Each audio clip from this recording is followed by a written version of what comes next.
wala po akong ambisyon pumuntang impyerno pa. Pero Mr. Chair, ang punto lang ito, ang punto lang...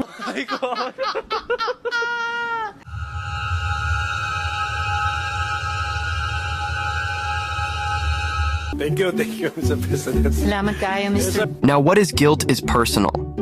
This phrase reflects a legal principle which means only the person who committed the crime can be held accountable for it. Responsibility cannot be transferred to others. And of course, Risa doesn't know this since she hasn't studied law like Duterte has. Magtanong ka muna ng abogado. Okay lang po, kayang-kaya kong magtanong sa abogado. Sige, tanong ka itanong muna ko ngayon po. before we proceed. No. Hindi tayo I have prepared dito. these questions with my Guilt legislative is staff. personal. Yes, it's very personal. Hindi So,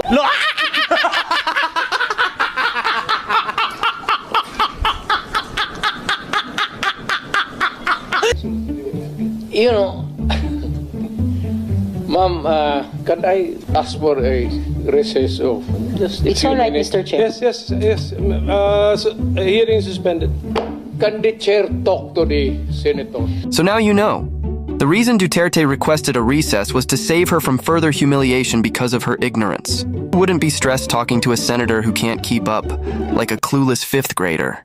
Why doesn't she address that Manila is currently the most dangerous city in Southeast Asia, with Quezon City and Cebu City also in the top 10? Meanwhile, Davao City remains the second safest and the second cleanest city in whole Southeast Asia. Dutertes are doing a great job, and majority of Filipinos know that.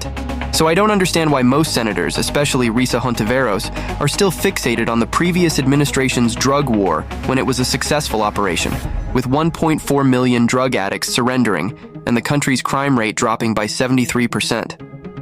It wasn't perfect, but that significant decrease in crime is impressive, something this current administration has failed to do. Ako, alam ko, duman ako, prosecutor, mayor, presidente, alam ko ang trabaho ko. Yes, Yan salamat ang totoo tayo, Mr. dyan. Chair. Hindi ka nagdala ng syudad eh. You never Totoo had po, a Mr. chance Chair. to solve the problem of the community. Silence, please.